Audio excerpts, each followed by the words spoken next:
Leonardo di Ser Piero da Vinci, whose name means Leonardo, son of Ser Piero from Vinci, was born on the 15th of April, 1452, in or near the quiet Tuscan hill town of Vinci, Italy, about 20 miles from Florence.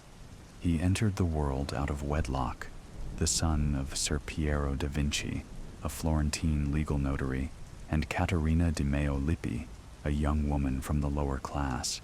The precise location of his birth remains uncertain. According to local tradition, recorded centuries later by the historian Emanuele Repetti, Leonardo may have been born in Anciano, a small hamlet near Vinci. It was a private and quiet place, fitting for a birth that would not have been entirely proper by the standards of the time. Yet, it is also possible that he was born in Florence itself, in one of Ser Piero's homes. Whatever the case, the landscape of Tuscany, its olive groves, its stone houses, and its soft hills became part of the backdrop of his earliest days. Both of Leonardo's parents married other partners the following year. His mother, known simply as Caterina, or sometimes Catalina, in his later notes, is believed to have married a local artisan named Antonio di Piero Butti del Vaca, a man known by the nickname La Catabriga, meaning the quarrelsome one.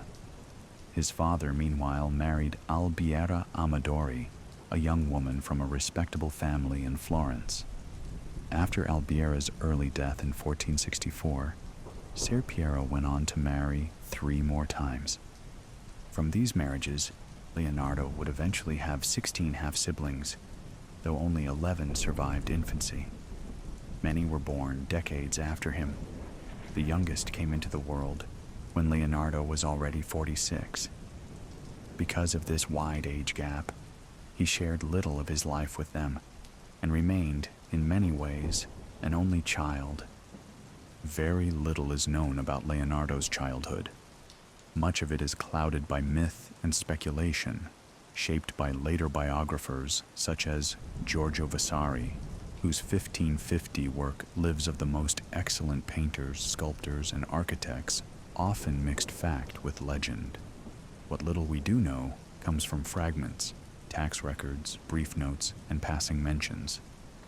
By 1457, records show that Leonardo was living in the household of his paternal grandfather, Antonio da Vinci. It is likely that he spent his earliest years with his mother in the countryside, perhaps in Anciano or nearby Camposepi, in the parish of San Pantaleone. His uncle Francesco da Vinci is believed to have been particularly close to him, while his father, busy with his legal work, spent much of his time in Florence. Ser Piero came from a long line of notaries and was well established in the city by the late 1460s. Despite this professional lineage, Leonardo did not follow the family tradition. His education was basic, reading, writing, and simple arithmetic, taught not in Latin, the language of scholars, but in the vernacular. It is possible that his early artistic talent was so evident that his family chose to nurture it rather than insist on formal schooling. In his later years, Leonardo recorded what he described as his earliest memory. While writing about the flight of birds, he recalled a vivid image from infancy, a kite descending into his cradle, its tail brushing against his lips. Whether this was a true recollection or a product of imagination remains uncertain, but even as a fragment, it reveals something essential about his mind, an early merging of observation and wonder, of reality and dream. The countryside of Vinci, quiet and green, shaped the young Leonardo. Its fields, rivers, and wildlife would later echo in his sketches and studies, in the way he saw nature not as backdrop, but as living order.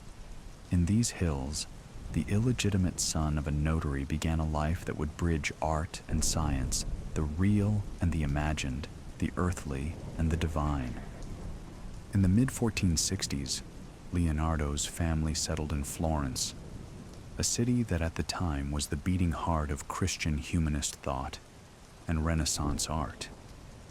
Its streets echoed with the sound of chisels against marble, the hum of debate, and the faint smell of pigment and plaster. Around the age of 14, Leonardo began work as a garzone, a studio boy in the workshop of Andrea del Verrocchio, one of Florence's leading painters and sculptors. It was the same period when Verrocchio's own master, the great sculptor Donatello, passed away. By 17, Leonardo was an apprentice, beginning 7 years of training under Verrocchio's careful supervision. The workshop was a place of restless creativity. Among its pupils were names that would soon fill the walls of Florence: Ghirlandaio, Perugino, Botticelli, and Lorenzo di Credi. Together, they worked on commissions for churches, guilds, and noble families. Within those walls, Leonardo learned not only how to paint and sculpt, but also how to mix pigments, cast metals, carve wood, and construct mechanisms.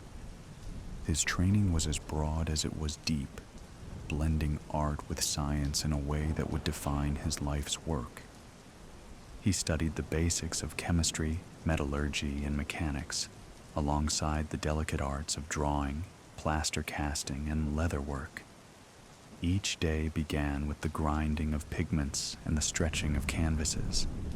Each evening ended under the flicker of candlelight, with sketches of anatomy, machines, and imagined faces filling his notebooks. Leonardo's contemporaries, Botticelli, Ghirlandaio, and Perugino, were slightly older, yet moved in the same circles. They would have crossed paths in Verrocchio's workshop or at the gatherings of the Platonic Academy, where artists and thinkers discussed philosophy, geometry, and the divine nature of beauty. Florence at the time was a living museum. The works of Donatello, Masaccio, and Ghiberti surrounded its people. Masaccio's frescoes showed figures heavy with emotion and realism, while Ghiberti's gates of paradise shimmered in gold, combining architecture and storytelling in perfect balance. Piero della Francesca's studies of light and perspective had begun to change how artists saw the world. The writings of Leon Battista Alberti, particularly his De Pictura, offered theories of proportion and vision that would profoundly influence the young Leonardo. In Verrocchio's workshop, assistants were often responsible for large parts of a painting. According to Vasari, Leonardo helped his master on the Baptism of Christ, a work completed between 1472 and 1475. Leonardo is said to have painted the angel holding Jesus' robe so beautifully, Vasari claimed, that Verrocchio was struck with admiration and set down his brush forever. The story, though likely apocryphal, captures the sense that Leonardo's talent was already surpassing those around him. Technical details in the painting reveal Leonardo's hand, the use of new oil pigments alongside traditional tempera, the soft transitions of light across the landscape, and the natural flow of the water and rocks. Even in these early works, he was quietly redefining how a painting could breathe. There are also suggestions that Leonardo served as a model for some of Verrocchio's figures, possibly the bronze David in the Bargello Museum, and perhaps the Archangel Raphael in Tobias and the Angel. Vasari recorded another story from Leonardo's youth, a glimpse of both his imagination and mischief. A peasant once brought Ser Piero a plain wooden shield, asking that it be painted for him. Leonardo took the shield and, inspired by tales of the Gorgon Medusa, painted upon it a fearsome creature breathing fire. The image was so terrifying that when his father saw it, he secretly replaced the shield with another and sold Leonardo's to an art dealer, who then resold it to the Duke of Milan. The story may be legend, but it captures something true, that even as a teenager, Leonardo's work could stir wonder, fear, and fascination in equal measure. Thus, in the heart of Florence, under the patient eye of Verrocchio, the young apprentice began his long journey from craftsman to master, from a quiet boy of Vinci to the man who would one day be called the universal genius. By the year 1472, at the age of 20, Leonardo da Vinci had qualified as a master in the Guild of St. Luke, the professional association of artists and doctors of medicine in Florence. It was a moment of quiet achievement, marking his formal entry into the ranks of recognized craftsmen. Yet, despite his new independence, Leonardo's bond with his teacher remained strong. His father helped him establish a workshop of his own, but Leonardo continued to work and live alongside Verrocchio, perhaps finding in that familiar studio the comfort of shared ideas and unfinished experiments. The earliest known work bearing Leonardo's name dates from this same year, a pen and ink drawing of the Arno Valley. It captures the gentle bends of the river and the distant rise of the Tuscan hills, drawn with the sensitivity of someone who saw more than mere landscape. According to Vasari, it was around this time that Leonardo also proposed an ambitious idea to make the Arno River navigable between Florence and Pisa. The plan was never realized, but the thought alone showed how his mind was already reaching beyond art, into engineering and the shaping of nature itself. In January of 1478, Leonardo received his first independent commission, an altarpiece for the chapel of St. Bernard in the Palazzo della Signoria, Florence's town hall. It was a clear sign that he was now regarded as an artist in his own right. Still, even as he took on new work, he remained connected to the intellectual currents of Florence. An early anonymous biographer, known today as the Anonimo Gaudiano, wrote that by 1480, Leonardo was living in the household of the Medici. He often spent his days in the garden of the Piazza San Marco, where the Medici family hosted a gathering of artists, philosophers, and poets, a place where conversation drifted easily between beauty, mathematics, and the divine. In March 1481, the monks of San Donato a Scopeto commissioned him to paint the Adoration of the Magi. The unfinished painting still survives, its figures rising and fading in a swirl of energy and contemplation. Yet, like many of Leonardo's projects, it remained incomplete. Around this time, he decided to leave Florence altogether, seeking new patrons and new challenges in Milan. Before setting out, he wrote a letter to Ludovico Sforza, the Duke of Milan, offering his services. The letter was less an artist's plea than an engineer's proposal. In it, Leonardo listed what he could build: bridges, fortifications, canals, war machines, and architectural designs. Only at the very end did he mention, almost casually, that he could also paint. When he traveled north, he brought with him a curious silver instrument. Some said it was a lute, others a lyre, shaped like the head of a horse. During these years, Leonardo also moved within the circle of great thinkers associated with the Medici's Platonic Academy. He would have met Marsilio Ficino, the philosopher of Neoplatonism, Cristoforo Landino, who wrote elegant commentaries on classical texts, and John Argyropoulos, a translator and teacher of Aristotle. Among them was also the young scholar and poet Pico della Mirandola, whose brilliance and restless curiosity mirrored Leonardo's own. In 1482, Lorenzo de' Medici sent Leonardo to Milan as a kind of cultural ambassador, a gesture meant to strengthen ties between Florence and Ludovico il Moro's court. There, in the city of canals and fortresses, Leonardo would soon begin the next chapter of his life, one that would bring him closer to machines, murals, and music than ever before. Leonardo spent 17 years in Milan, from 1482 until 1499, a period that would shape both his art and his reputation. Invited by Ludovico Sforza, known as Il Moro, he entered a court that prized spectacle, invention, and intellect in equal measure. His earliest major commission there came from the Confraternity of the Immaculate Conception, who asked him to paint the Virgin of the Rocks.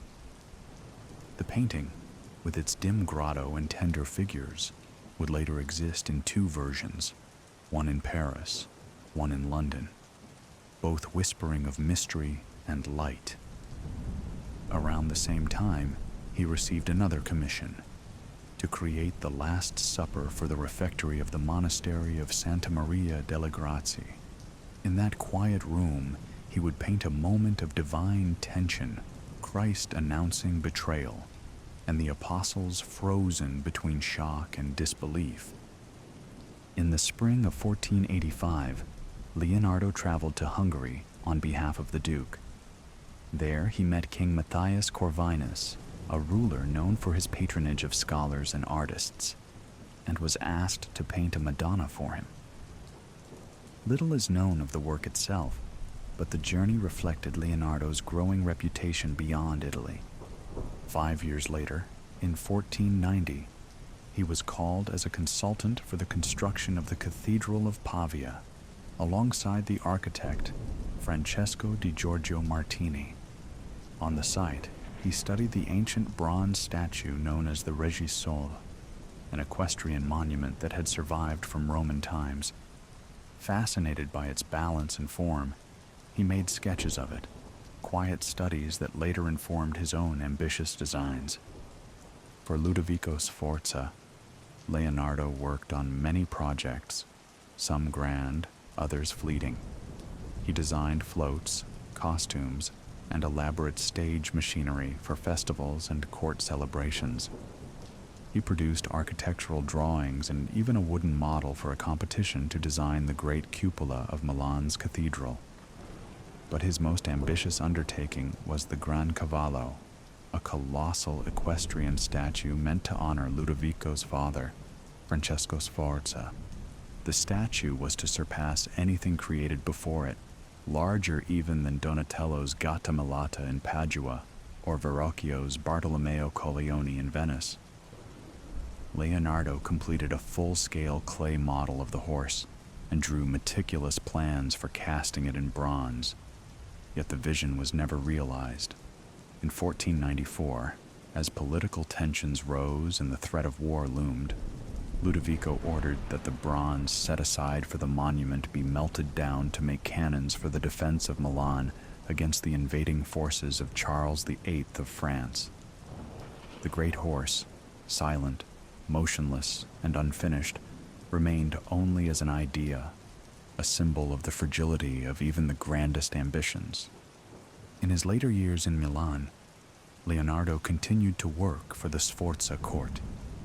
Contemporary letters record that he and his assistants were commissioned to decorate the Sala delle Asse in the Sforza castle around 1498.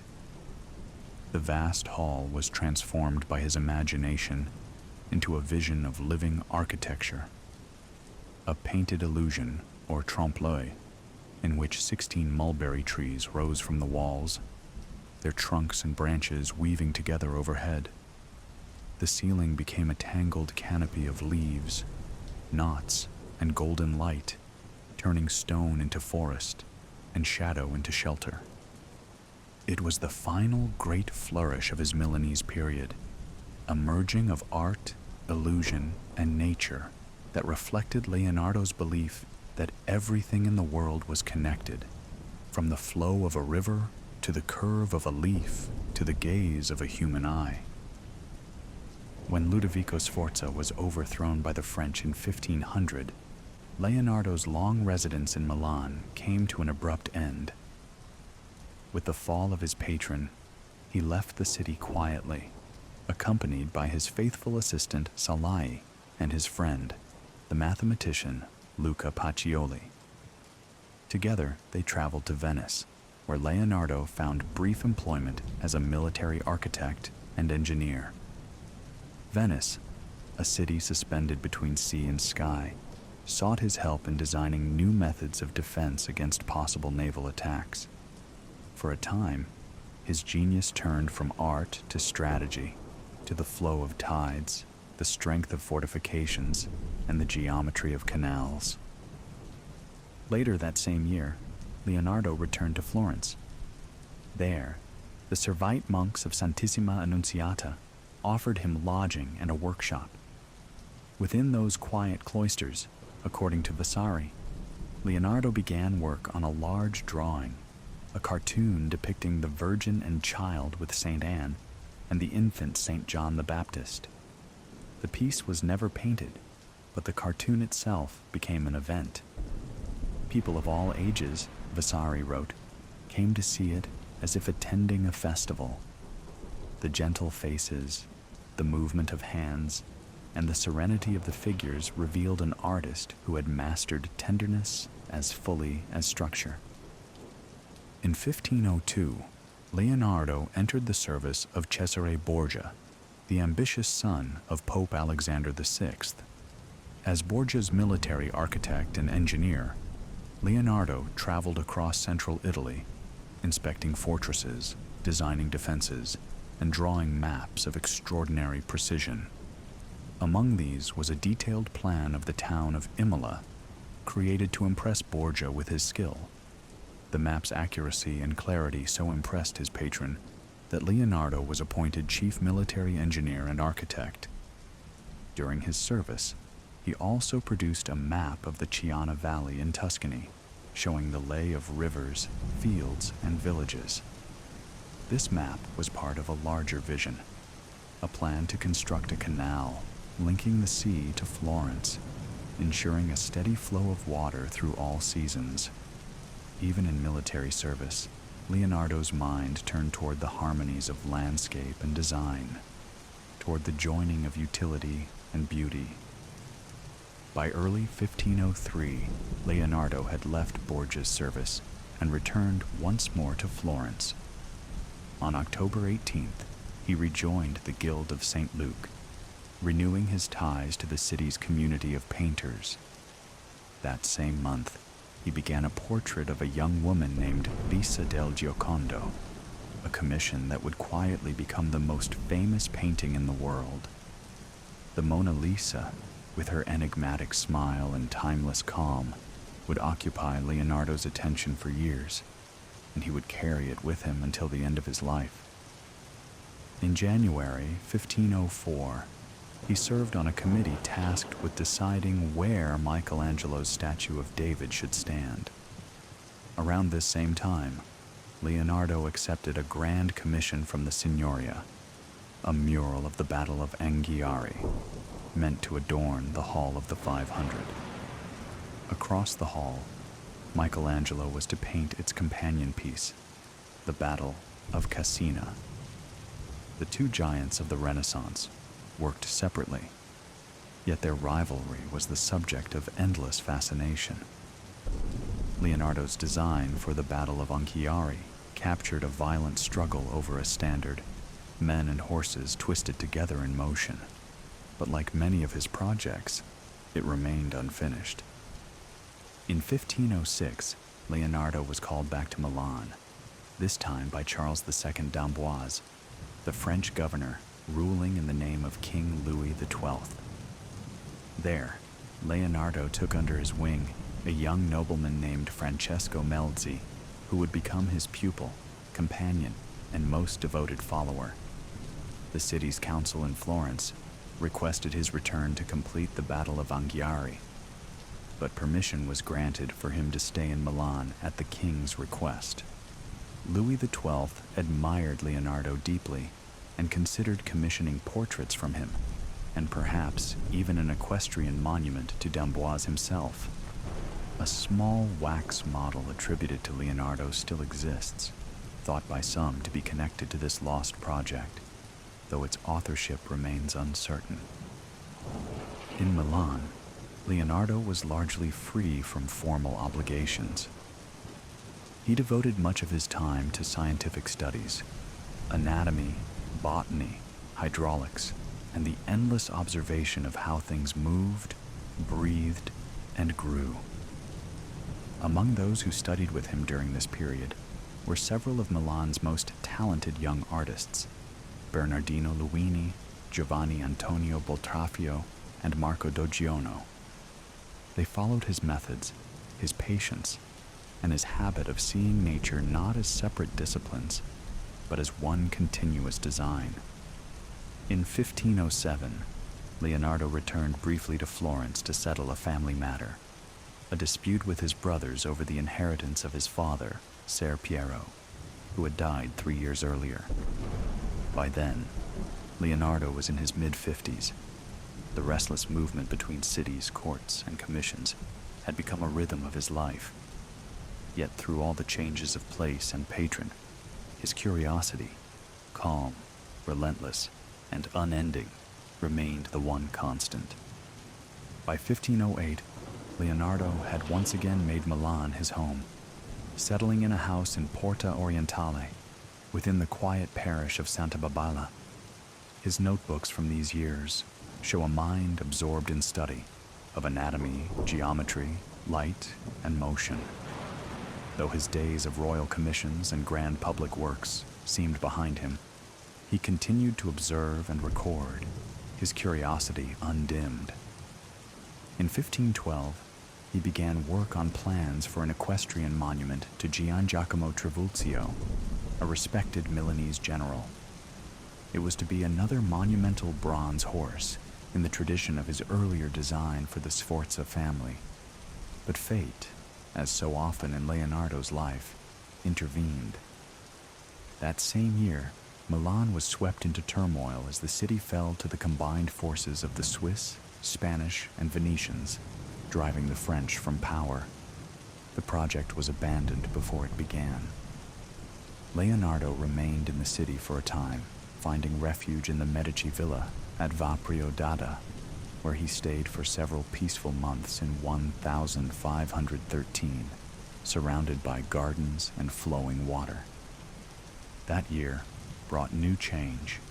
In March 1513, Giovanni de' Medici ascended to the papacy as Leo X, and in September, Leonardo traveled to Rome, where he was received by the Pope's brother, Giuliano de' Medici. From 1513 to 1516, he lived within the Belvedere courtyard of the Apostolic Palace, a space alive with creation, where both Raphael and Michelangelo were at work. Leonardo, now in his 60s, moved quietly among them, preferring study to spectacle. The Pope granted him an allowance of 33 ducats a month, and though Leonardo was given a commission to paint, the work was soon canceled when he diverted his attention to experimenting with new varnishes. Vasari recounts that he even amused himself by decorating a small lizard with metallic scales dipped in quicksilver, a small act of whimsy from an aging genius still enchanted by nature's mysteries. During his time in Rome, Leonardo studied the plants of the Vatican gardens and made plans for the draining of the Pontine marshes, a long-standing dream of popes and engineers alike. He continued his anatomical research, dissecting cadavers and preparing notes for a treatise on the vocal cords. These he presented to papal officials in hopes of regaining the Pope's favor, but his efforts met with indifference. His health began to decline, perhaps the early signs of the strokes that would trouble him in later years. In October 1515, King Francis I of France recaptured Milan. 5 months later, on 21st March 1516, the French ambassador to Rome, Antonio Maria Pallavicini, received a letter from Lyon with the king's instructions. Leonardo was to be welcomed and escorted to France. The king wished to assure him of his favor and promised a generous welcome at court. Leonardo accepted the invitation.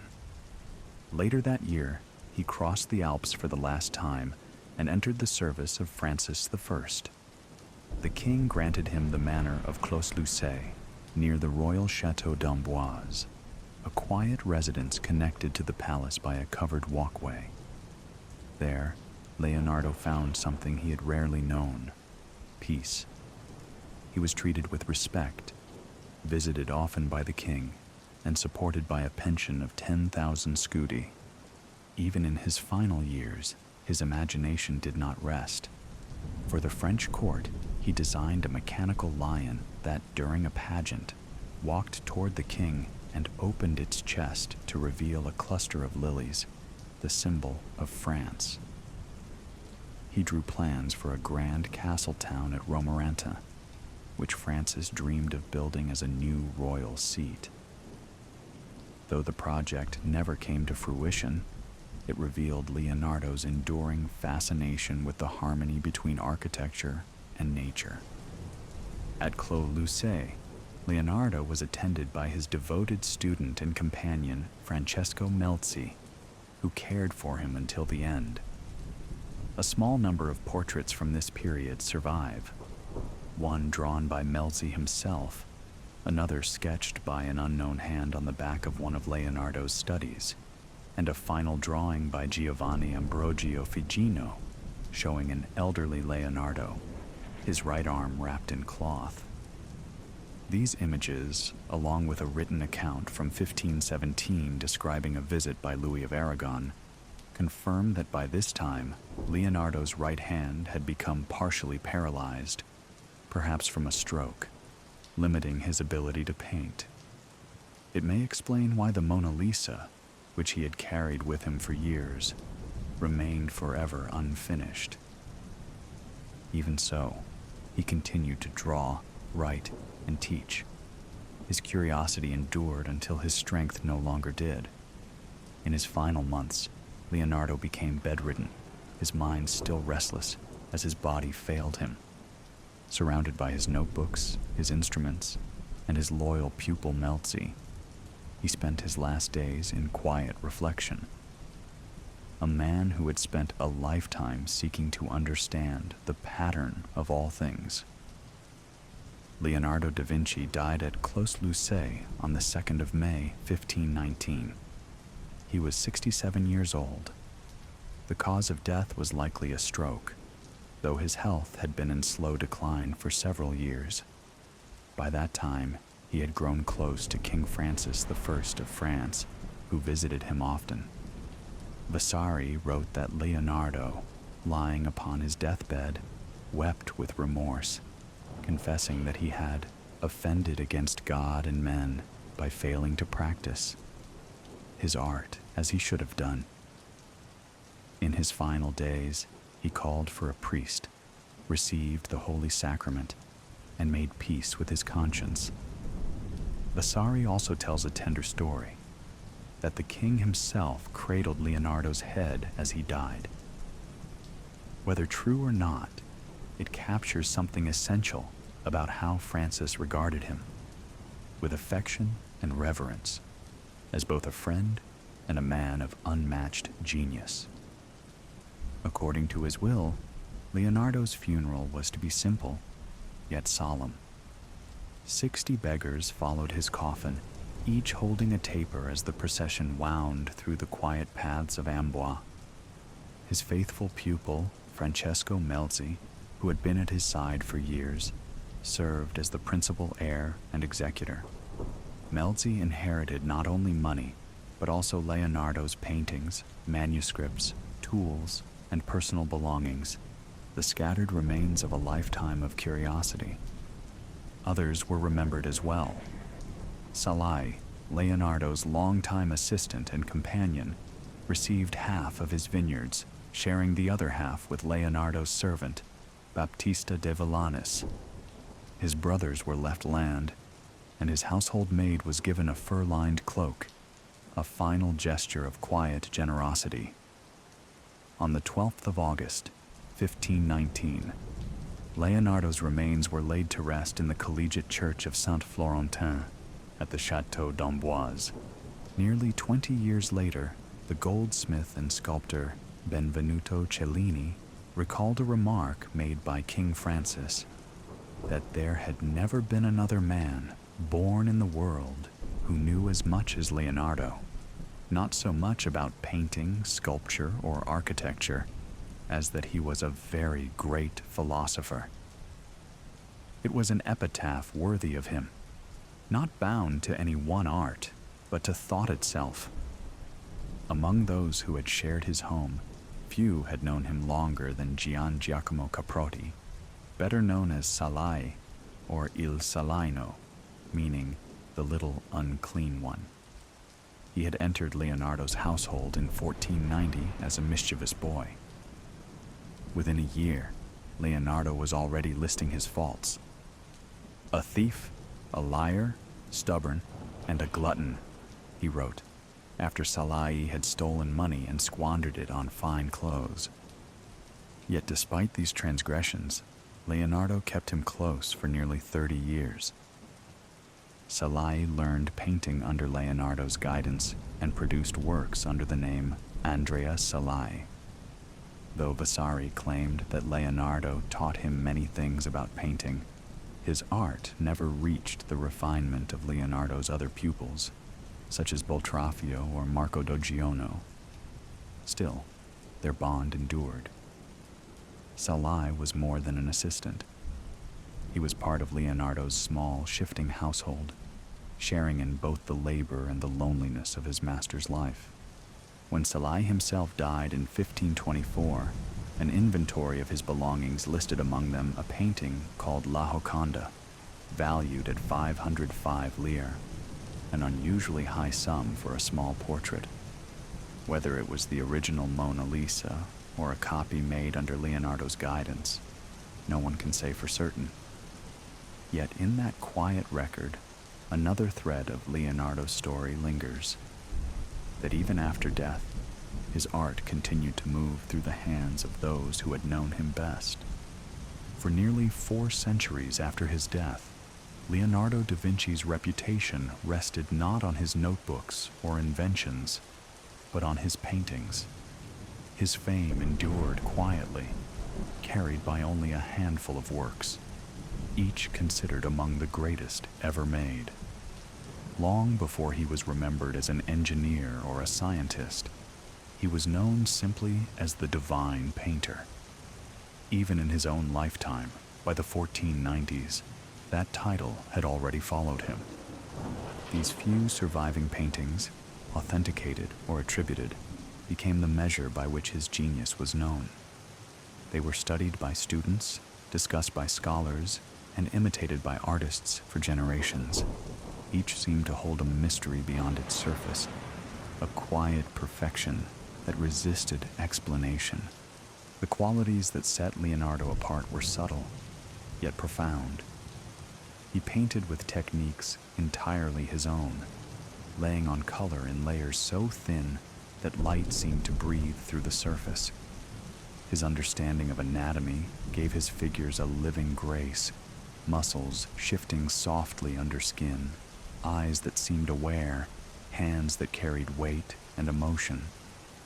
He studied light as if it were a material, and his grasp of botany and geology allowed him to paint the earth itself with fidelity, rocks, rivers, and leaves rendered as carefully as the human face. Leonardo was fascinated by the connection between thought and appearance, how emotion shaped expression, how gesture revealed the soul. He arranged the human form not merely as a subject, but as a structure within space, part of the same laws that governed the world around it. In his hands, shadow and tone became language, the soft transition of sfumato blurring the line between dream and reality. All these elements, his science, his patience, his reverence for nature, found their harmony in 3 works that define his legacy: the Mona Lisa, the Last Supper, and the Virgin of the Rocks. Each painting holds not only beauty, but mystery, not only form, but feeling.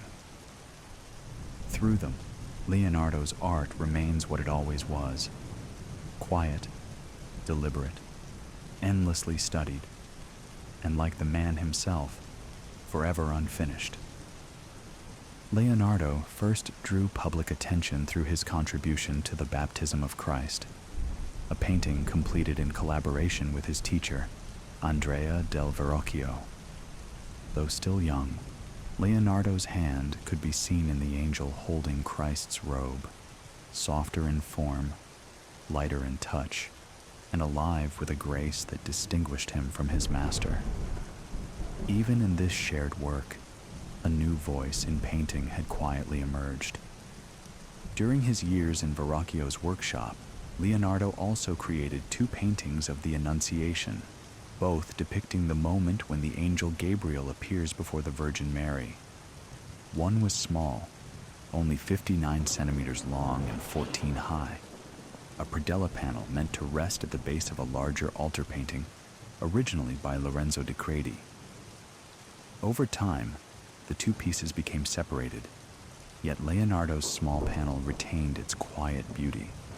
The second Annunciation was much larger, spanning more than 2 meters across, and though once attributed to Ghirlandaio, it is now widely accepted as Leonardo's own work.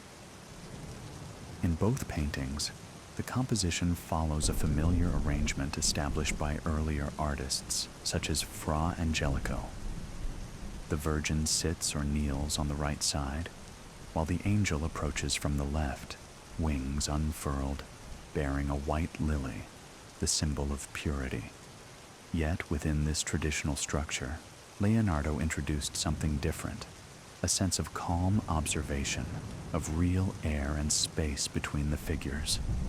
In the smaller painting, Mary lowers her eyes and folds her hands, her gesture one of quiet submission to divine will. The mood is gentle and contemplative, like a prayer whispered beneath one's breath.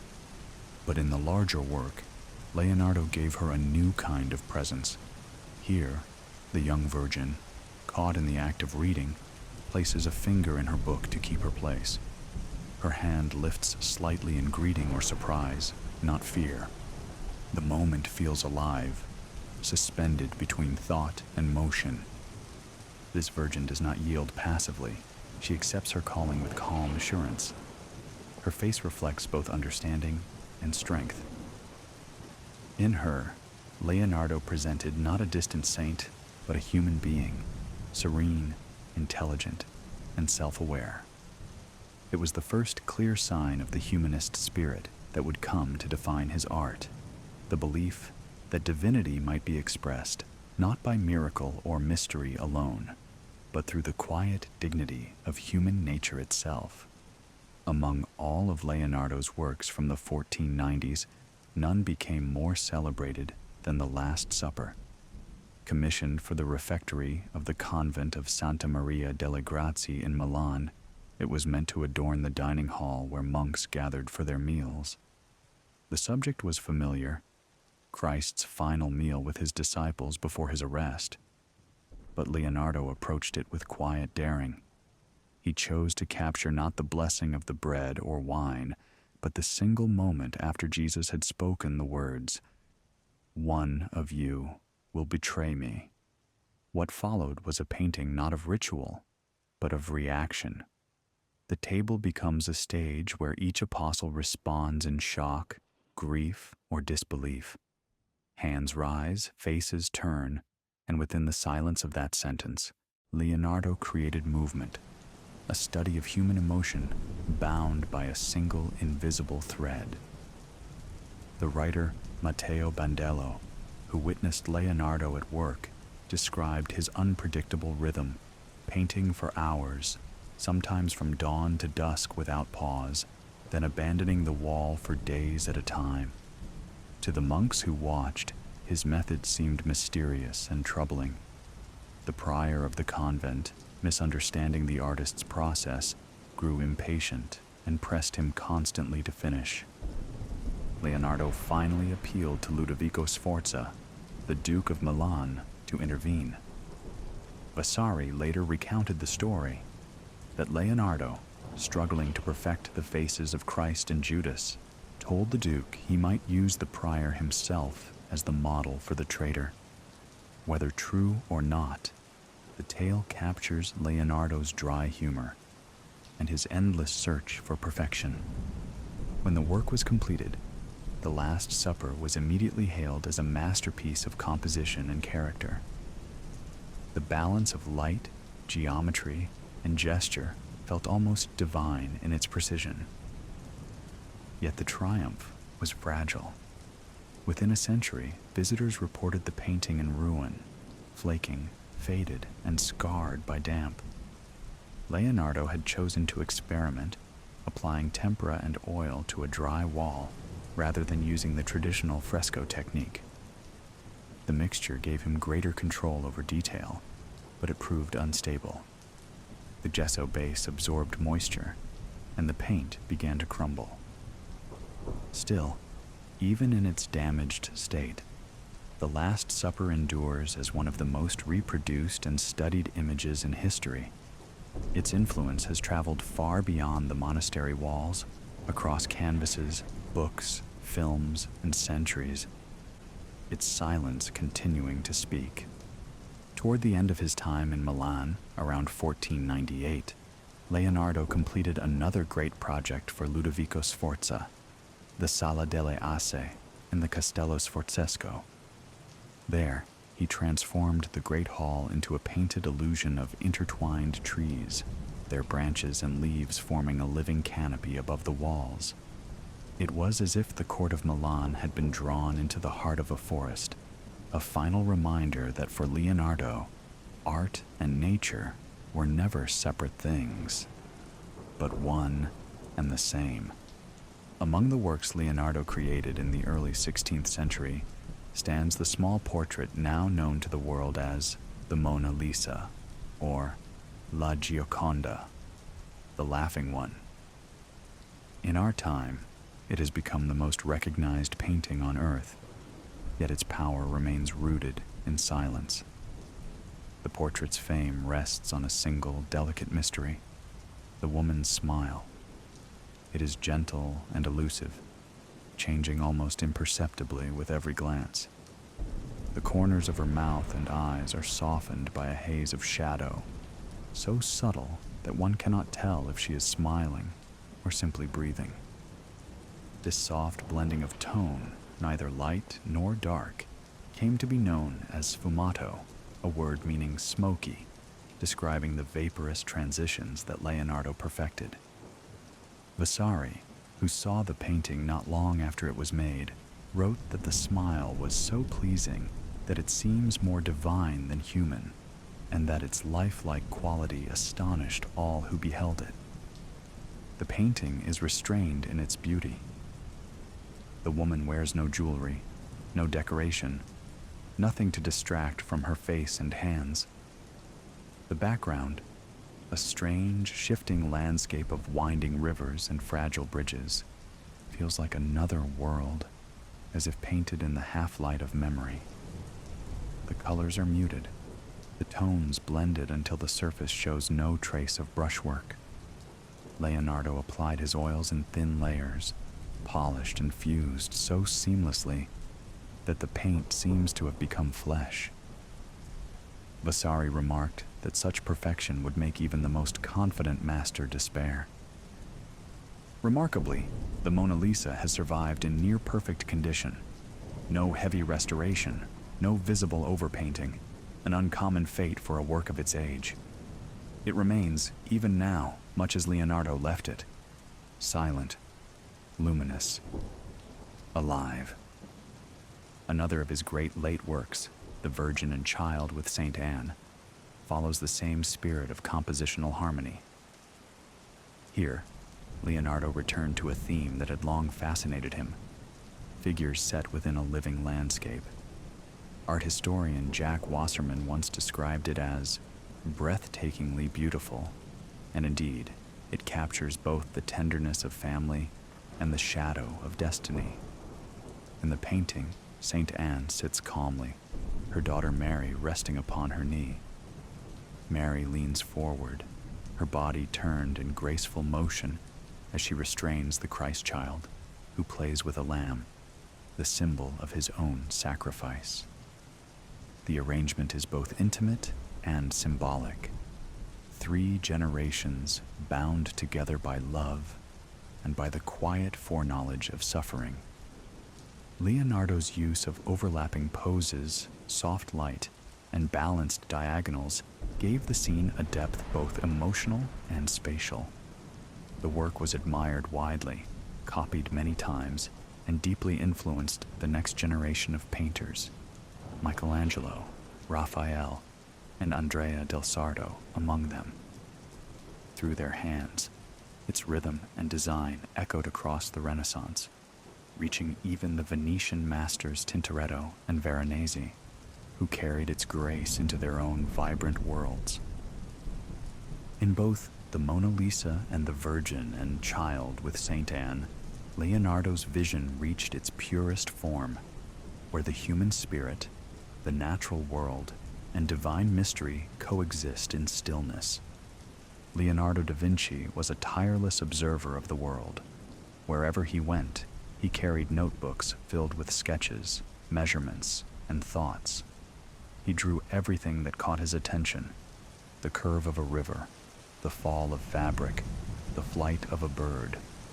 His earliest dated drawing, the landscape of the Arno Valley, 1473, already shows the precision that would define his art. Mountains, castles, and fields mapped with patient care. Among his most famous drawings are the Vitruvian Man, a study of human proportion, the head of an angel for the Virgin of the Rocks, and a series of botanical and anatomical studies rendered with near scientific detail. His sketch, The Virgin and Child, with Saint Anne and Saint John the Baptist, displays the same soft shading, the sfumato, that he perfected in his paintings. Leonardo's journals contained far more than art.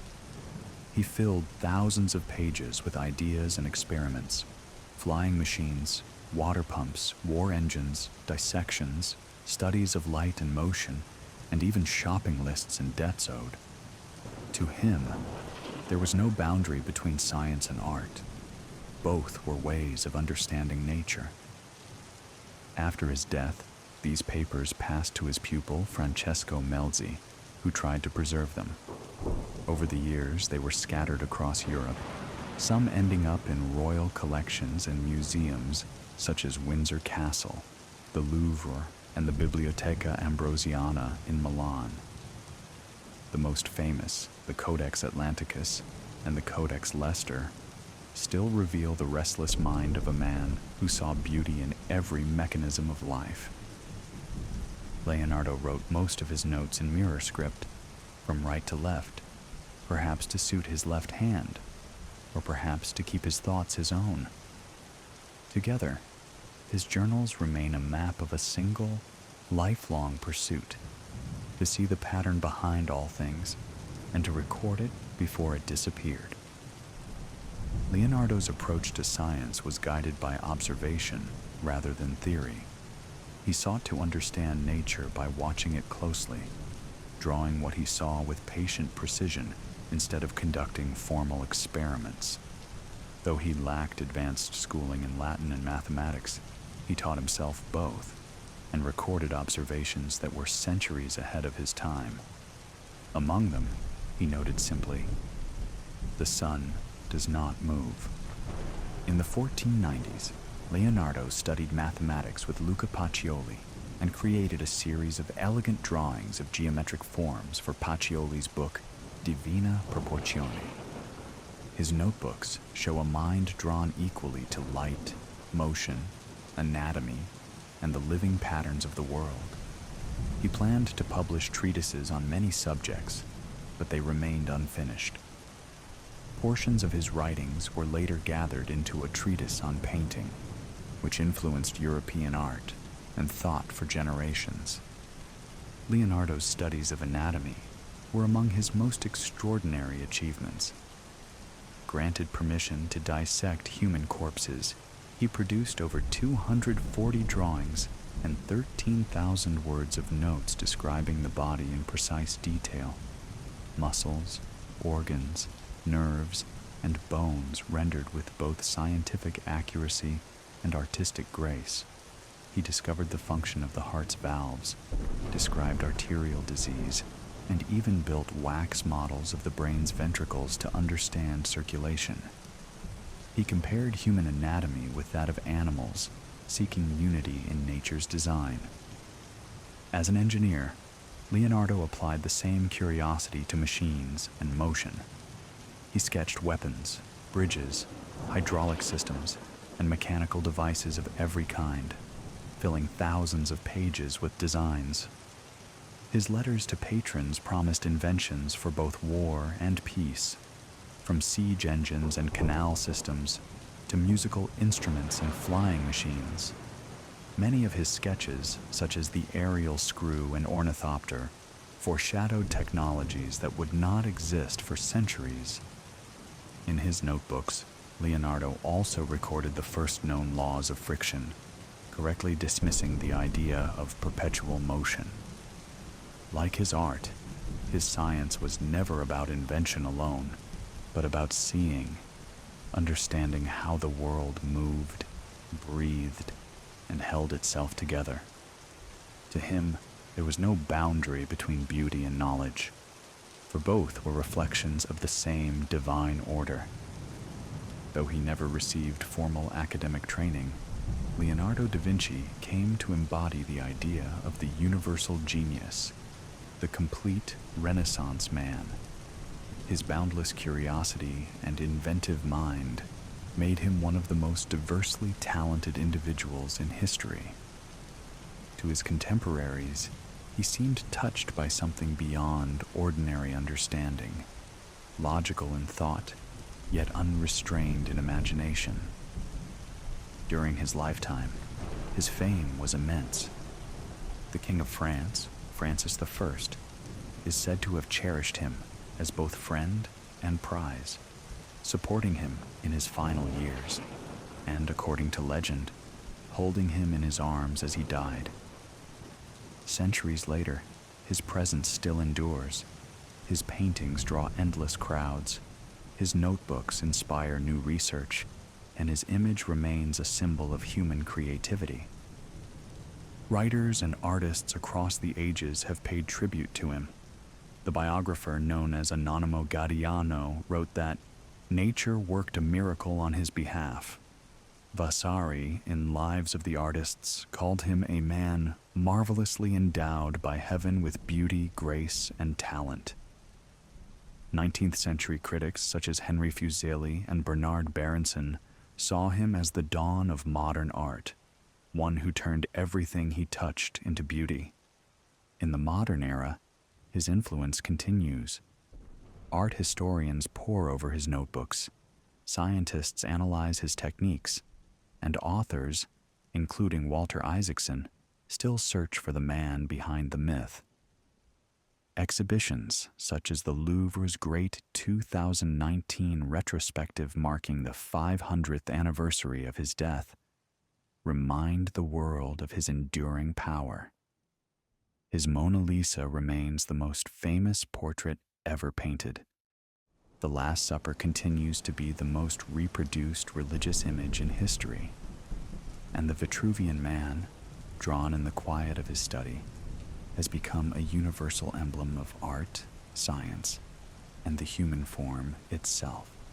More than 5 centuries after his death, Leonardo da Vinci remains what he always was, a mystery of mind and spirit, a man whose curiosity never rested, whose genius never dimmed, and whose vision continues to bridge the space between wonder and understanding.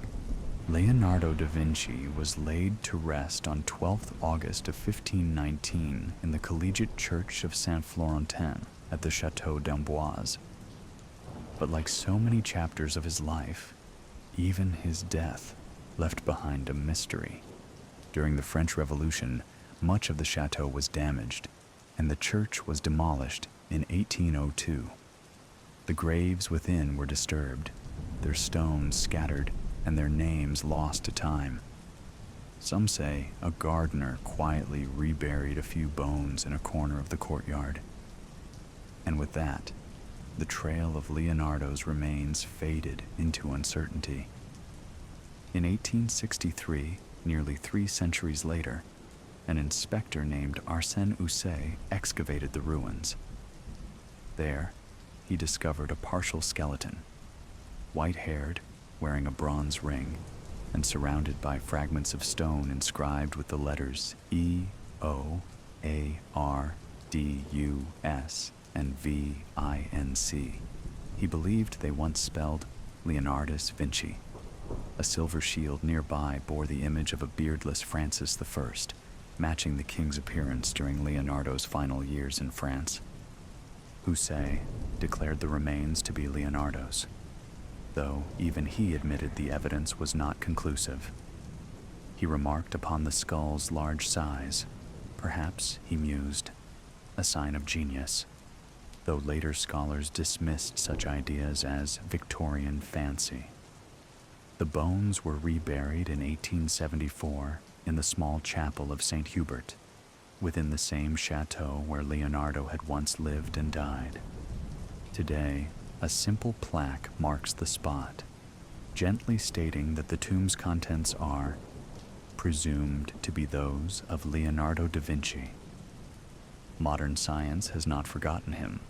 In recent years, researchers announced plans to test the DNA of the remains, comparing it to known descendants of Leonardo's family line. The results may one day reveal whether the bones in St. Hubert's chapel truly belong to him.